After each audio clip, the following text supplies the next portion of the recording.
Hello dear student. कल हम पढ़ रहे थे एमिनो के प्रकार, और उस एमिनो के प्रकार में नंबर 1 पर हमने पढ़ लिया था आवश्यकता के आधार पर एमिनो। और आवश्यकता के आधार पर एमिनो दो प्रकार के थे, एक तो आवश्यक एमिनो और एक अनावश्यक एमिनो। आवश्यक एमिनो थे वो एमिनो जिनका संश्लेषण कोशिका में नहीं होता था, भोजन के द्वारा उन्हें ग्रहण किया जाता है। और अनावश्यक एमिनो जिनका संश्लेषण कोशिका में हो जाता है, भोजन के द्वारा ग्रहण नहीं किया जाता है। ठीक है, उसके बाद आज हम नंबर 2 पर पढ़ते हैं संरचना के आधार पर एमिनो अम्ल। नंबर 2 पर आता है अपना संरचना के आधार पर एमिनो अम्ल। और संरचना के आधार पर जो एमिनो अम्ल होते हैं, देखो वो 7 प्रकार के होते हैं, टोटल 7 प्रकार के, जिसमें से नंबर 1 पर आता है एलिफैटिक एमिनो अम्ल। एलिफैटिक एमिनो अम्ल, इसमें क्या होता है कि वे एमिनो अम्ल जिसमें, क्योंकि अपने को पता है कल भी हम पढ़ के आए थे कि एमिनो अम्ल की जब संरचना हम पढ़ते हैं उसमें एक कार्बोक्सिलिक ग्रुप होता है COOH, और एक होता है NH2 ग्रुप होता है, और एक एमिनो अम्ल में एक NH2 और एक COOH ग्रुप जरूर होता है। ठीक है, तो आज हम पढ़ रहे हैं एमिनो अम्ल के प्रकार में नंबर 2 पर संरचना के आधार पर एमिनो अम्ल, और उसमें नंबर 1 पर आता है एलिफैटिक एमिनो अम्ल। मतलब कि वे एमिनो अम्ल जिसमें एक एमिनो समूह और एक कार्बोक्सिलिक समूह पाया जाता है। वे एमिनो अम्ल जिसमें एक एमिनो समूह व एक कार्बोक्सिलिक समूह पाया जाता है वो कहलाते हैं एलिफैटिक एमिनो अम्ल। तो ये वाली जो संरचना है ये है ग्लाइसिन की। ये किसकी है? ग्लाइसिन। ये जो एग्जाम्पल है वो किसका है? वो है ग्लाइसिन। ठीक है, एग्जाम्पल ये जो संरचना है वो ग्लाइसिन की है। नंबर 2 पर आता है हाइड्रोक्सिल एमिनो अम्ल। मतलब कि वे एमिनो अम्ल जिसमें R, क्योंकि कल हमने संरचना पढ़ी थी उसमें क्या था, एक COOH, एक NH2, एक H और एक R ग्रुप। ठीक है, तो यहाँ पर जो R जो होता है उस R के स्थान पर एक हाइड्रोक्सिल समूह होता है, यानी कि OH ग्रुप होता है। किसके स्थान पर? R के स्थान पर। देखो COOH ग्रुप है, NH2 ग्रुप है, हाइड्रोजन भी है, लेकिन R के स्थान पर क्या आ गया? एक OH ग्रुप आ गया। ठीक है, तो इस प्रकार के एमिनो अम्ल जिसमें R के स्थान पर OH समूह होता है उसे बोला जाता है हाइड्रोक्सिल एमिनो अम्ल। ठीक है, और इसका एग्जाम्पल ये है, और इसकी संरचना जो है ये संरचना है सीरीन की। उसके बाद नंबर 3 पर आता है एमिनो सहित एमिनो अम्ल। मतलब कि वे एमिनो अम्ल जिसमें R के स्थान पर एक एमिनो ग्रुप होता है। R के स्थान पर एक एमिनो ग्रुप होता है। इसका मतलब इस टोटल एमिनो अम्ल में कितने एमिनो ग्रुप हो गए? 2। ठीक है, और एक कार्बोक्सिलिक ग्रुप। तो वे एमिनो अम्ल जिसमें 2 NH2 समूह व एक कार्बोक्सिलिक समूह होता है, तो वे एमिनो अम्ल एमिनो समूह युक्त एमिनो अम्ल कहलाते हैं। और इसका एग्जाम्पल है लाइसिन। ये है लाइसिन की स्ट्रक्चर। ठीक है, उसके बाद में नंबर 4 पर आता है सल्फर सहित एमिनो अम्ल। इसको हम थायो समूह भी बोल सकते हैं, क्योंकि केमिस्ट्री में हम इसको SH को थायो ग्रुप बोलते हैं, इसलिए इसे थायो समूह युक्त एमिनो अम्ल भी बोल सकते हैं। तो वे एमिनो अम्ल जिसमें R के स्थान पर क्या होता है? SH ग्रुप होता है। R के स्थान पर क्या होता है?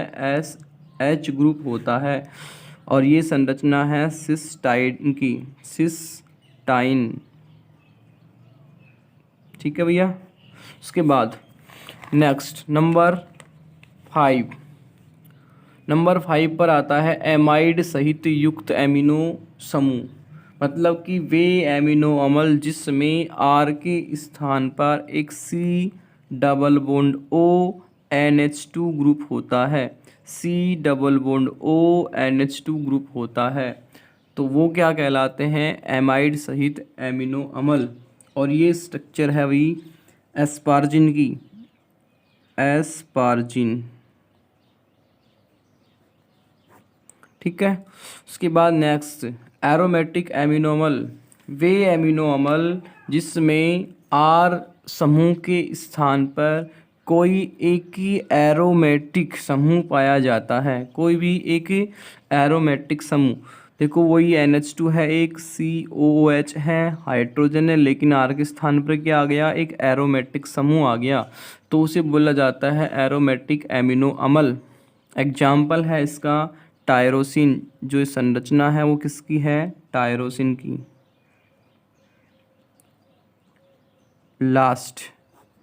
लास्ट आता है विषम चक्रीय एमिनो अम्ल, वे एमिनो अम्ल जिसमें वो आर जो होता है, आर के स्थान पर कोई विषम चक्रीय समूह पाया जाता है। आर के स्थान पर क्या है? एक ये विषम चक्रीय समूह है। ठीक है। और ये स्ट्रक्चर है भाई हिस्टिडीन की, हिस्टिडीन। तो ये हो गया एमिनो अम्ल जो है उसके प्रकार। देखो एमिनो अम्ल जो है उसके प्रकार जो थे वो दो प्रकार का है, एक आवश्यकता के आधार पर जो हमने कल पढ़ लिया था, आवश्यक और अनावश्यक, और एक था संरचना के आधार पर। और संरचना के आधार पर ये हैं 7 प्रकार के, एलिफेटिक, हाइड्रोक्सिल, एमिनो सहित एमिनो, सल्फर सहित, एमाइड सहित, एरोमेटिक और विषम चक्रीय एमिनो अम्ल। ठीक है। तो ये है अपना एमिनो अम्लों के प्रकार। अब हम बात करते हैं एमिनो अम्ल जो है उनका ऑक्सीकरण कैसे होता है, एमिनो अम्लों का ऑक्सीकरण कैसे होता है। टॉपिक आता है अपना एमिनो अम्लों का ऑक्सीकरण, या फिर हम इसे बोल सकते हैं प्रोटीन का ऑक्सीकरण, क्योंकि हम पढ़ के आए हैं अभी कि जो प्रोटीन जो होती है वो किसकी बनी होती है? एमिनो अम्लों की। तो इसे हम प्रोटीन भी बोल सकते हैं, प्रोटीन का ऑक्सीकरण भी बोल सकते हैं। ठीक है। देखो होता क्या इसमें, पाचन की क्रिया होती है, डाइजेशन होता है, और डाइजेशन जो होता है उसमें जो प्रोटीन होती है, जो हम पाचन करते हैं भोजन का, तो भोजन में प्रोटीन होती है, और प्रोटीन को किस में तोड़ा जाता है? प्रोटीन जो होती है उसको तोड़ा जाता है एमिनो अम्लों में। किस में तोड़ा जाता है? एमिनो अम्लों में। और एमिनो अम्लों में तोड़कर, पढ़ के आए हो आप इंटेस्टाइन, एमिनो अम्ल में तोड़ दिया, तोड़कर उसे किस में मिलाएंगे? रक्त में, और रक्त में मिलाकर कहाँ पहुँचा दिया जाता है? कोशिका में। ठीक है। ये जो एमिनो अम्ल है इसको ब्लड में मिलाया जाएगा, और ब्लड में मिलाकर कहाँ पर पहुँचा दिया जाएगा? कोशिका में। और लास्ट ईयर आप पढ़ के आए, कोशिका के अंदर सभी सेल ऑर्गेनेल्स कोशिकांग होते हैं, होते नहीं होते हैं? राइबोसोम्स भी होते हैं, और राइबोसोम्स का काम क्या होता है? प्रोटीन का संश्लेषण करना। यानी कि ये एमिनो अम्ल किस में आए? रक्त में। रक्त से कहाँ पहुँचाया? कोशिका में। कोशिका जो है उसमें कौन पाए जाते हैं? राइबोसोम्स। राइबोसोम्स को बोलते हैं प्रोटीन फैक्ट्री। ये राइबोसोम्स क्या करते हैं? इन एमिनो अम्लों से वापस से क्या करते हैं? प्रोटीन बनाते हैं, प्रोटीन सिंथेसिस की क्रिया करते हैं। ठीक है। लेकिन उसके पश्चात कुछ ना कुछ एमिनो अम्ल फिर भी बच जाते हैं जो प्रोटीन संश्लेषण में काम नहीं आते हैं, और इन एमिनो अम्लों को कोशिका में सिर्फ संचित किया जाता है, इकट्ठा किया जाता है, और इनका उपयोग जब भी किया जाता है जब ऊर्जा की आवश्यकता होती है। ठीक है। सामान्यतः प्रोटीन को किस में तोड़ा जाता है? एमिनो अम्ल में। एमिनो अम्ल को ब्लड में मिलाया जाता है, कोशिका में पहुंचाया जाता है, कोशिका में राइबोसोम्स होते हैं, राइबोसोम्स का काम होता है प्रोटीन संश्लेषण करना। तो ये राइबोसोम्स इन एमिनो अम्लों का क्या करते हैं? प्रोटीन संश्लेषण, मतलब प्रोटीन बनाते हैं। लेकिन फिर भी कुछ ना कुछ एमिनो अम्ल ऐसे होते हैं जो कोशिका में बच जाते हैं, उनको कोशिका संचित कर लेती है, और इनका उपयोग किया जाता है जब हमें ऊर्जा की आवश्यकता होती है। क्या किसकी आवश्यकता होती है? ऊर्जा की। उस समय इन एमिनो अम्लों का क्या होता है? ऑक्सीकरण होता है। क्या होता है? ऑक्सीकरण। और भैया ये ऑक्सीकरण जो है ना, ये दो प्रकार से होता है। नंबर एक पर आता है विएमिनीकरण,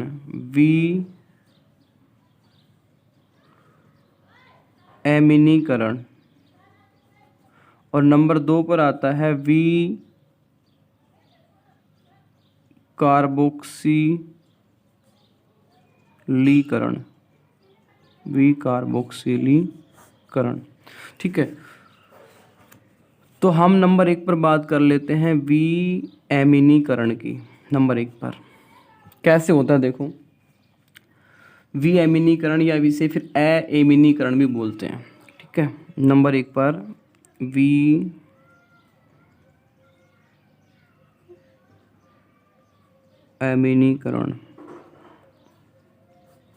ठीक है, डी एमिनेशन भी बोलते हैं, अएमिनीकरण भी बोलते हैं। देखो इसमें होता क्या है कि जो विएमिनीकरण की जो क्रिया है, इसमें एमिनो अम्ल जो होता है, एमिनो अम्ल, और एमिनो अम्ल में एमिनो समूह होता है।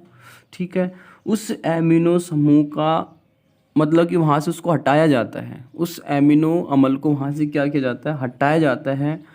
और उस एमिनो अम्ल को अमोनिया के रूप में बाहर निकाला जाता है। देखो कैसे होता है, ये एमिनो अम्ल है COOH NH2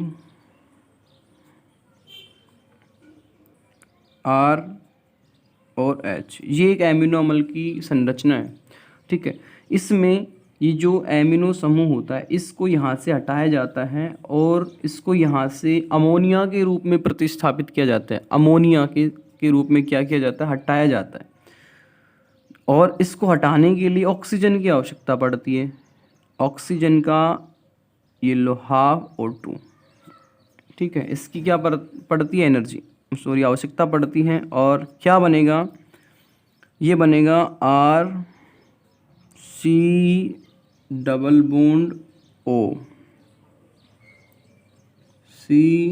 COOH plus NH3, NH2 plus एक H, ये NH3 हो गया।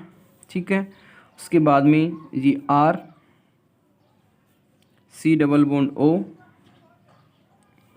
ये ऑक्सीजन जुड़ गई, उसके साथ में COOH, ये समूह ऐसा कैसे, इसको आप ऐसे कर लो, NH2 प्लस ये NH3 हो गया। ये R का R है, लेकिन ये क्या जुड़ गया? ऑक्सीजन मॉलिक्यूल, ये जुड़ गया डबल बॉन्ड से, ये COOH। ठीक है, अब इसमें उत्पाद बन रहा है, मतलब कि विएमिनीकरण की क्रिया में क्या बन रहा है? उत्पाद। इस उत्पाद के आधार पर ये विएमिनीकरण जो है, ये दो प्रकार का होता है कि उत्पाद क्या क्या बन रहे हैं। तो उसमें नंबर एक पर आता है ग्लूकोजेनिक एमिनो अम्ल। नंबर एक पर विएमिनीकरण में ही है फर्स्ट ग्लूकोजेनिक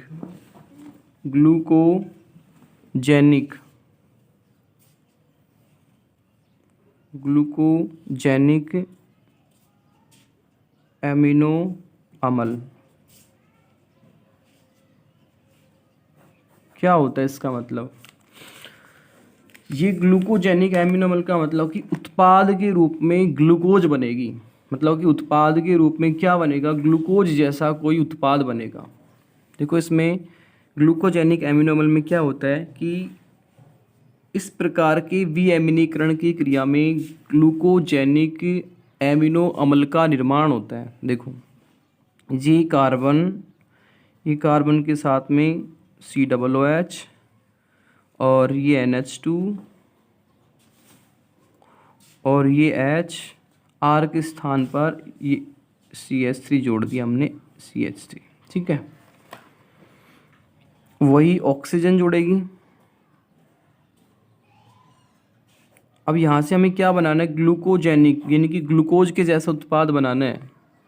और ये उत्पाद बनेगा भैया CH3 COO COOH plus NH3, ये बन गई अमोनिया। इसमें देखो ग्लूकोज के जैसा उत्पाद बना या नहीं बना। ग्लूकोज आप जानते हो, ग्लूकोज का एक कार्बोहाइड्रेट है और कार्बोहाइड्रेट में कार्बन, हाइड्रोजन और ऑक्सीजन का अनुपात 1:2:1 होता है। ठीक है, तो यहाँ पे कार्बन कितने, 1 2 3, कितने कार्बन है, 3। हाइड्रोजन कितने होने चाहिए, फिर 6 होने चाहिए, यानी कि CH3, 2 कार्बन और 2 हाइड्रोजन। इसमें देखो ग्लूकोजेनिक एमिनोमल जो है ना वो होता है पायरुविक अम्ल। ग्लूकोजेनिक एमिनोमल होता है पायरुविक अम्ल। ठीक है, ग्लूकोजेनिक एमिनोमल का एग्जाम्पल है पायरुविक अम्ल। और यहाँ पर देखो प्रोडक्ट के रूप में पायरुविक अम्ल बन रहा है, CH3 C double bond O C double OH, ये है पायरुविक अम्ल। और अमोनिया क्या हो गई, बाहर निकल गई। तो ये हो गया नंबर 1 पर ग्लूकोजेनिक एमिनो अम्ल। इसके बाद नंबर 2 पर आता है कीटोजेनिक एमिनो अम्ल। कीटोजेनिक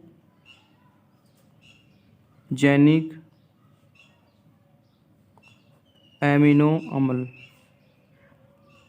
यानी कि इसमें उत्पाद के रूप में कीटोन जैसा, मतलब कि कोई उत्पाद बनेगा कीटोन जैसा। जैसे कि एग्जाम्पल के ले लेते हैं हम यहाँ पर एक COOH CH2 CH2CHNH2 COOH। यह है ग्लूटेमिक, जो है ना ग्लूटेमिक अम्ल है ये क्या है, ग्लूटेमिक अम्ल है ये। इसमें एक तो जुड़ेगा NAD और जल। यहाँ पर होगा इसका डिहाइड्रोजिनेज, मतलब डिहाइड्रोजिनेज एंजाइम की उपस्थिति में इसका होगा विहाइड्रोजनीकरण होगा और प्रोडक्ट के रूप में बनेगा COOH